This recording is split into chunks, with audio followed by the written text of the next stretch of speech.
Hey, today we're gonna go a little short on purpose, and we're gonna finish it a little differently than we normally do. I like pictures. Like, I need to learn with pictures. If you give me just blank, like, I love my kids' books because there's pictures in them, and it helps me track with the story of why nobody wants the kitten, you know. But I mean, like, this kind of stuff helps me a ton, being able to visually see what we're talking about. So we're going to deal a lot in pictures today. So first thing I want to do is I just want to tell you we're getting ready to launch into this year-long thing called the story. And if you were here last week and then you went upstairs to worship, you noticed something, right? What'd you notice? Very simple. It was the exact same passage. Okay? Now here's what I already want to stop. That's not going to happen the rest of the year. Okay? So don't think that, oh, Sean already said it. And then you like go up and like fact check everything. I was really hoping Aaron and I agreed on all the stuff that he said, you know, because I was like, oh no, did I? So we're good. But I'm not following like word for word what the pastors are going to be doing upstairs. So I want to encourage you guys that if you are wanting to branch out a little bit more and go to worship after this, you're going to get a broader picture of the story of Scripture than you would get just in the 30 minutes down here. Okay? Because I'm going to cover stuff that they are not going to, and we're going to talk about things in a different way because of the audience that we have. Okay? I have an advantage because I minister to people in 10th, 11th, and 12th grade. The pastors have to go from cradle to grave. Okay, so they got to cover a wide spectrum of things in their sermons.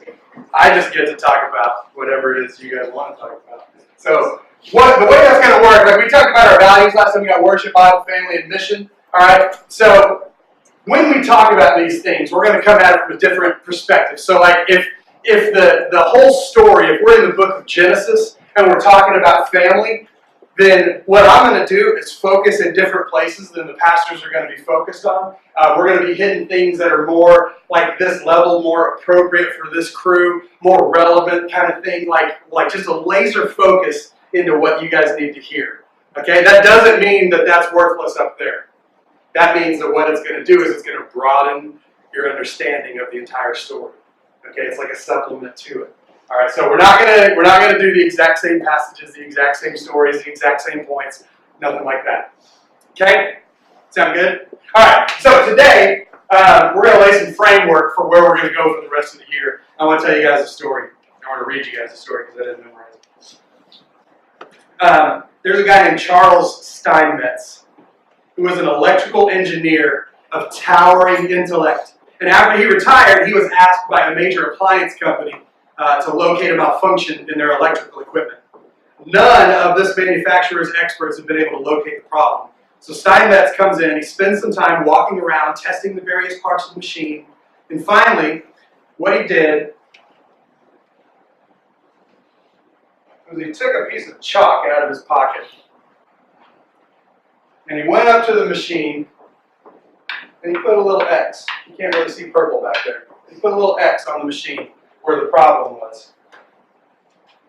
And the manufacturer's people, what they did was they disassembled that part of the machine, and then they discovered to their amazement that the defect was precisely where the chalk mark was located. So a few days later, this company gets an invoice, a bill for his services for $10,000. And they protested because it's an amazing amount of money. And they demanded that he send an itemized receipt of why did that cost us 10 grand? And what he wrote was making one chalk mark was $1. Knowing where to place it was $9,999. So if you know where the chalk marks go, the most overwhelming tasks are easily solved. And if you don't, even simple ones can become impossible. Learning about the Bible can be much the same. If you don't know much about it, it can be like trying to cross the Sahara Desert blindfolded.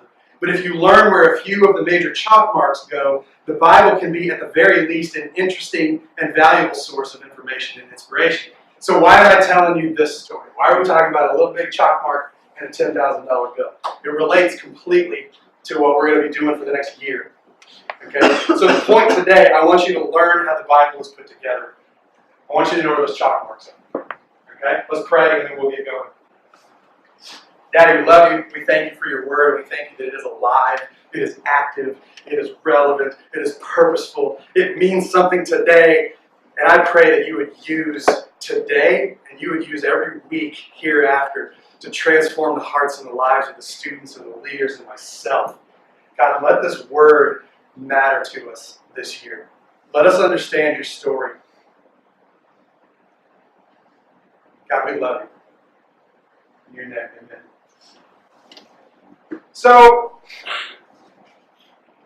when we talk about the story, one of the things that is going to be instantly helpful is that you understand that the Bible itself is a storyline.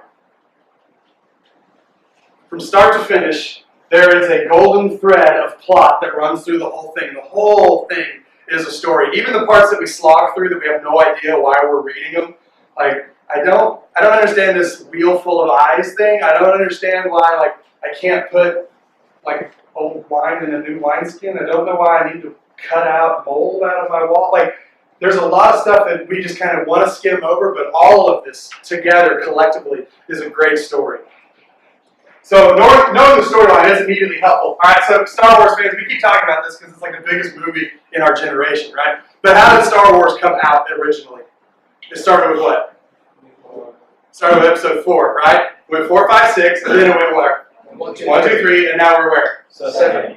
7, 8, 9, right? So we got 4. We start right in the middle, and my dad, who is just a cranky retired guy, he is still frustrated with the fact that they started in the middle of the story. 40 years later, he's like, I don't understand why they started with 4. Why don't they just start at the beginning all the way through? That was actually a conversation we had over Christmas, and he was mad about that. I'm like, Dad, it's a movie.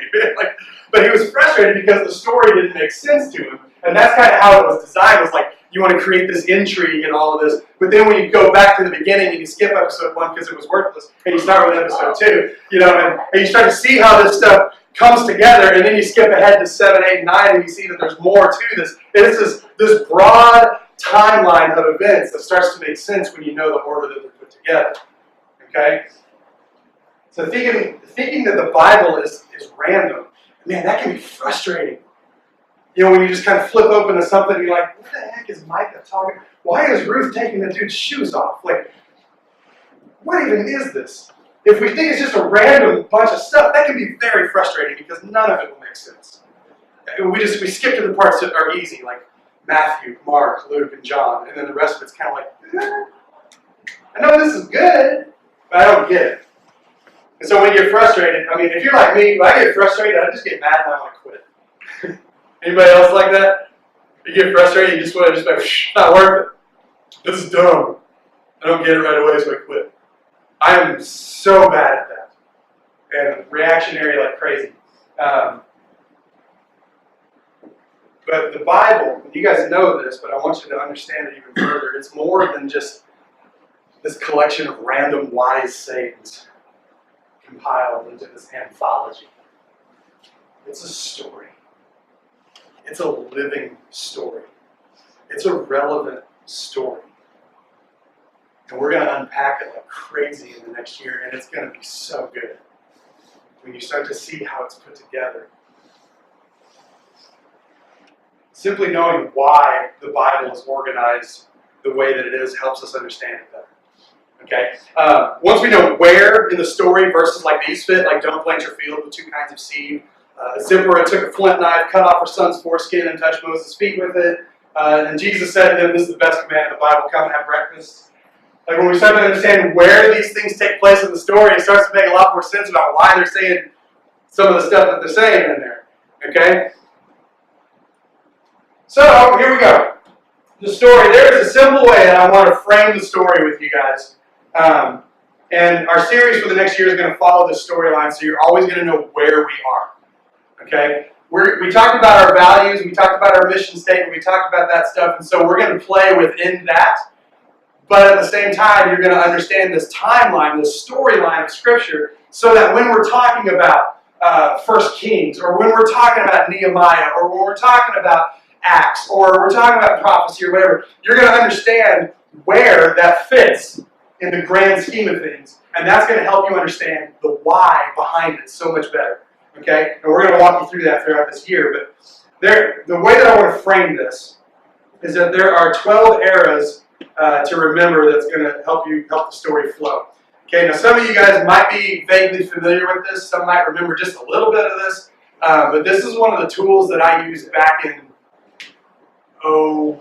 2006 when I finally started to grasp this. And that's what changed me, was knowing how the Bible was put together, starting to study it better. So there's 12 eras that we go through, and I'm just going to click through them. The first one, we got the creation era. Then you got the patriarch era, Exodus, conquest, judges, kingdom, exile, return, silence. And then we get to the New Testament where you got gospel, church, and missions. Okay?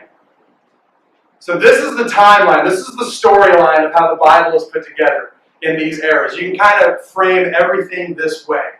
So when we're talking, let's go through and just get some ideas here, and then we're gonna do something a little different with it. Okay?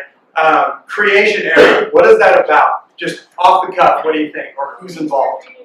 Yeah, it's when things are created, which happens where? Genesis. Specifically, 1, 2, and 3. Okay? So this era, I don't want you to think a book of the Bible goes with each era. Sometimes it does, sometimes it's just a part of it. But creation era, we're talking about how things began. Alright? Then patriarch. What's a patriarch? Yeah, father figure of the family. I am the patriarch of the Kahlich clan, which unfortunately the name will die out because I don't have any sons. Yeah. Starting to bring everybody along on that. But I love my girls, they're awesome, and I wouldn't trade them for anything. But patriarch, it's a father figure. So when we think about patriarch in the Old Testament, who comes to mind? Does anybody come to mind? Abraham. And it kind of rolls off the tongue. Abraham, Isaac, Jacob, right? Those are the patriarchs. They're the fathers of the people of Israel. Okay, so Abraham starts it, has a son Isaac, has a son Jacob. And we're going to talk about all of these guys, and we're going to talk about just these two in the first series we're going to do about family. All right, it's going to be awesome, the stuff that you see. All right, so then we got Exodus. Exodus is the easiest one. What happens there? Where does it take place? In the book of Exodus. Yeah, that's the free one. And then conquest. What happens in the conquest? Fighting, yes. When does that happen? It happens right after Exodus, right after they go through the Red Sea, and then who leads that conquest? Do you remember? Joshua. Yeah, man, you guys are good. This is great. And then after that, we got the Judges era. That's an easy one. When does that happen? Judges, yeah. And who are some of the judges you know? Deborah, of course, man. Deborah's the only chick judge. Yeah, who else? Shamgar? No. Of course, Shamgar. You got one verse. No, we got Samson, we got Gideon, we got all those guys. We're going to talk about judges when we get there. Kingdom. The kingdom era comes after the judges. And we got Saul, David, and Solomon. And then, guess what? The kingdom splits. And then as a result of that split, a couple more generations pass. And then we got exile. Okay, so all of the stuff that's leading up to that, all of the prophecy, Isaiah and Amos and all those guys, that leads up to this idea that the kingdom is now split and they're going to be exiled. God's people are going to be taken into captivity again. All right? And then there's a return era. There's a big deal when they come back, when you got guys like Ezekiel and Daniel and Zerubbabel and all of these guys rebuilding the people, rebuilding the temple, bringing them back, restoring. This is a mega theme in the Bible, is that God's people are constantly sinning and falling away, and He is keeping a remnant and bringing them back and restoring them. And this happens in cycles throughout all these eras. And then there's a silence era. Do you guys know anything about the silence era? Yeah. There's 400 years between the Old Testament and the New Testament. Yeah, 400 years between the Old Testament and the New Testament where not a word of God is spoken. No prophets, nothing. And then it's in that time that the Pharisees start to rise up and write all these commentaries about what does it mean to honor the Sabbath. And they come up with all these rules of you can only walk a quarter mile or else it's work. Or, if you carry enough ink to write 2 letters of the alphabet, that's work.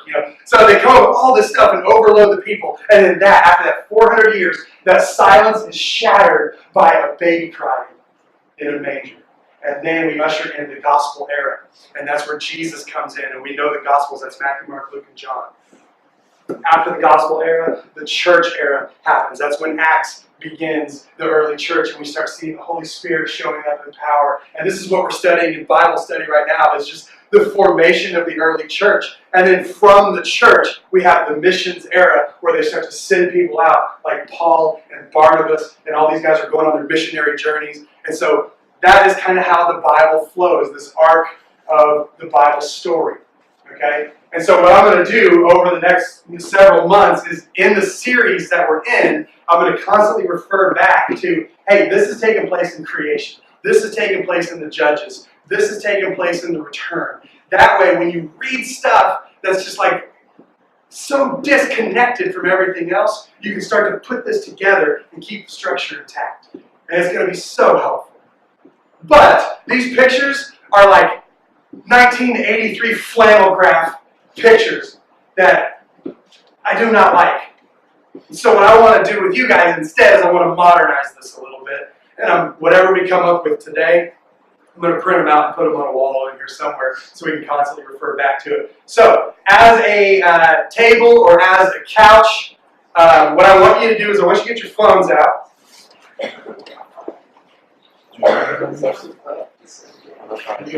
Yeah, actually get your phones out. I'm telling you to do that. Don't put them away. Don't leave them at home. I want you to use them.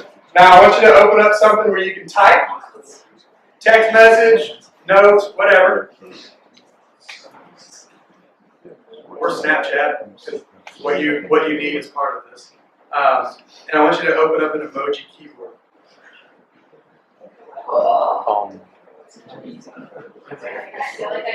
Now, here's what we're going to do.